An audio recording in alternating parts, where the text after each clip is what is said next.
Yes, people, what's happening? Welcome back to Chelsea Fan TV and welcome to another video. First things first, guys, make sure you smash the like, subscribe if you're new around here, all that good stuff, and leave your thoughts in the comments below as always. And finally, Chelsea are back playing football this week. It's been a boring international break, but Chelsea being Chelsea, as we all know, can't stay away from the headlines for too long. And we've spiced things up big time, being described as a Chelsea civil war, except it's not quite civil, is it, between Boehly and Egbhaly? Everyone kind of knows what the situation is. Everyone knows what's going on. I'm just going to, in today's video, bring you up to date with all the latest and share my views on the situation. Now, obviously, when this news kind of first broke last week, it was a bit of a shock to hear of the extent that the relationship between the pair has deteriorated. But I don't think it's a surprise. I think this has been sort of rumblings of the relationship between Boehly and Egbhaly being, on the down for a while now. That's not exactly new news, but the extent of it is massive to the fact that they're trying to obviously buy each other out. And now we're faced with a situation where obviously Egbhaly and Clearlake, who are the majority shareholders, and they've got 61.5% of the club, whereas Boehly, I think a guy called Mark Walter and then Hans-Jörg Weiss, the old Swiss geezer, I've got the other 30-odd% between them. I think Boehly only has about 13%. Obviously, he's the face of the consortium and whatnot. And he clearly wants control of Chelsea. He clearly wants to buy Egbhaly out. Only issue on Boehly's side of proceedings, unfortunately for him, is he's a minority shareholder and he's going to have to get together a lot of capital, about £2.5 billion, to attempt to buy Clearlake and Egbhaly out. And obviously, they've made it very, very clear they're fully committed to the club and they've got no intention of selling their shares. And we're sort of kind of at loggerheads right now as to what's going on. All sorts of briefings coming out, sporting directors being dragged into it.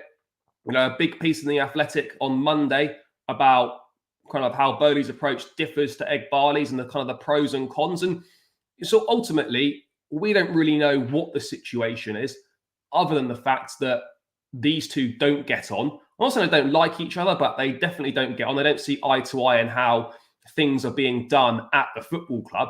And whatever happens here is one of them's going to end up going, because this is beyond repair, this relationship. And even if they somehow manage to patch things up, it's never going to be the same, and a fallout is just waiting to happen. So there is going to be a parting of ways. One or the other will no longer be involved in the football club. And, the latest reports are stating that, it's expected that,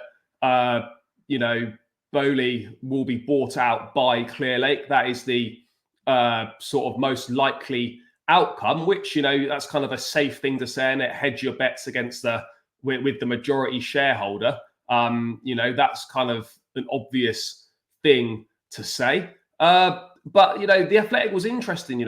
From my point of view, there are some clear differences between sort of what Boehly wants to do compared to perhaps what Egbhaly and Clearlake prefer in terms of running the football club. What I ascertained from it was that Boehly kind of wants to have one main sporting director, and he wants like a CEO of football, and he wants those people to make the decisions. He wants them to make the decisions. He doesn't want to micromanage them. It very much seems like Egbhaly's kind of on that micromanagement side of things, wants to be involved in the day-to-day, wants to have people constantly reporting up to him, almost a bit of an insecurity on that behalf. Boehly also wants stability with coaches, is what I gathered from there. I think Egbhaly's a bit more trigger happy on these things. The stadium is a big reason for their falling out. His plans for the new stadium have been really, really slow. Boehly thinks it should be faster, and I don't think he's wrong on that one. Boehly also feels that owners shouldn't be, should not be hands-on on day-to-day. And I absolutely agree with that. Owners, you want them to be silent in the background. You don't want them dominating the headlines all the time. And these owners have been in the headlines pretty much non-stop since they took over. And also Boehly does agree with the data-led model, multi-club model, youth approach and all that sort of stuff. But as from his role as interim sporting director, we know that he'd be prepared to make exceptions for older players. We had links with Neymar, we had links with Mbappe, we had links with Cristiano Ronaldo at the time as well. Whereas under Egbhaly, it very much seems that there's no willingness to go for any kind of more older or proven players, as it were. From the Egbhaly side of things, from what I picked up from the Athletic article, He quite likes to have 2 sporting directors, which is why we've got 2 right now. He wants them to obviously feed up to him. Egbhaly really wants to be involved in, all of the footballing decisions. He's obviously wants to be more ruthless with managers, and he's a big believer in that data and youth-led approach. Now, from those points that I picked up from the article, like, it's a no-brainer to think that, we should Todd Boehly would be the best bet for Chelsea. In my view, he's got the fans' interests more at heart. I think he cares more about the fans. He's got more time for the fans.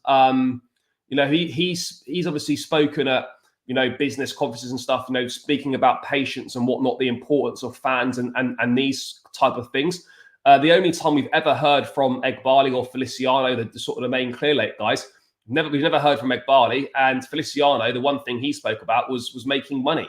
So I think it's quite clear what their intentions are. Yes, of course, they want the football club to be successful, but for them, it's all about making money. Whereas I think personally, from my point of view, for Boehly, it's about making the team as big a success as possible. And he genuinely wants to do that and genuinely cares about the fans. Yes, he also helps that he's got a sporting background. He's a part owner of the LA Dodgers. Now, obviously, he's not the majority guy there, but he's got experience of what it's like, in a sports team environment. Yes, I'm fully aware that baseball and football are very different, but he does have that experience there.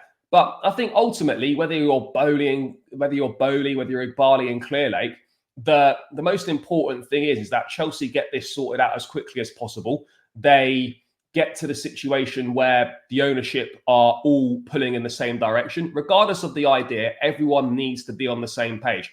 And if there's someone that's not on the same page and they're not prepared to get themselves on the same page, then an agreement needs to be reached for them to be no longer part of the project. Everyone's got to be pulling in the same direction, whether you agree with the direction that is chosen or not. Everyone's got to be on board. We need stability on the pitch, we need it off the pitch, and we've got it in neither places right now. Now, this is not going to be a quick resolution to this. Sources close to Boehly suggesting that the picture will become clearer within the next couple of months. That's still a long time to wait. Obviously, with this amount of money involved, it's not a quick process. Reports have suggested that Boehly feels that he is confident he could get to the £2.5 billion together pretty quickly to buy out Egbhaly and Clearlake. Obviously, other investors would be prepared to help him with that.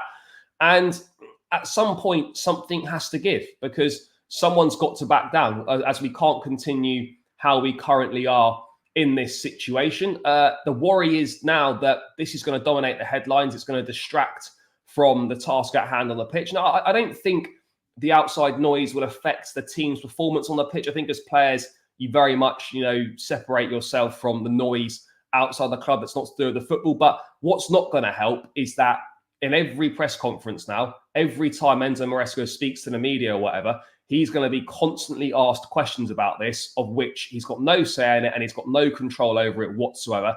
And he's just going to be constantly asked questions about it, which really isn't going to be helpful. So he's going to have to obviously prepare for that and expect that to happen.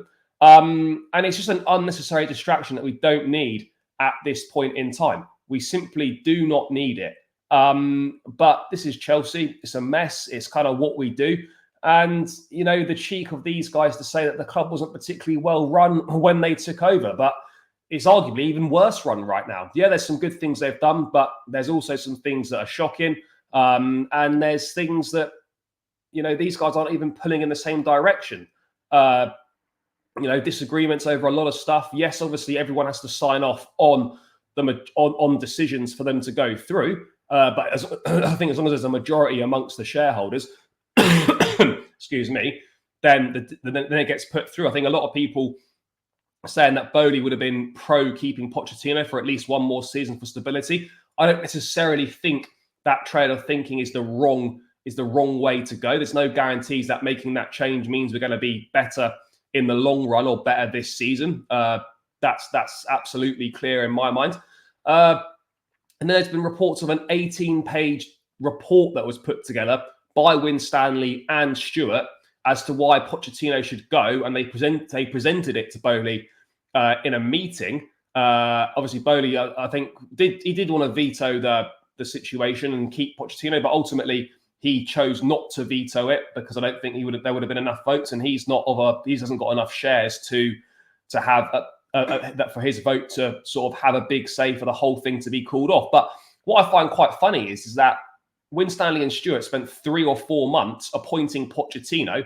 Then 9 months later, they've produced an 18-page document saying why he shouldn't be manager when you guys appointed him in the first place after a thorough and extensive process. So you guys look pretty stupid as well. So everyone is looking like idiots right now, every single person. And we're never going to really know the true extent of it. You know, yes, like fans got this sort of Boehly Egbhaly thing. For me personally, I prefer Todd Boehly for the reasons that I stated earlier in the video. But I just want this sorted as quickly as possible. Just get it dealt with, and for once, can we just focus on matters on the football pitch? But yeah, guys, that's kind of my thoughts on the situation. Bit of a ramble there. Let me know your thoughts. I hope it's Boehly, but ultimately for the club, let's just get this dealt with as quickly as possible. Smash the like, subscribe, all that good stuff. And let me know your thoughts. Up the Chelsea, and peace out, guys.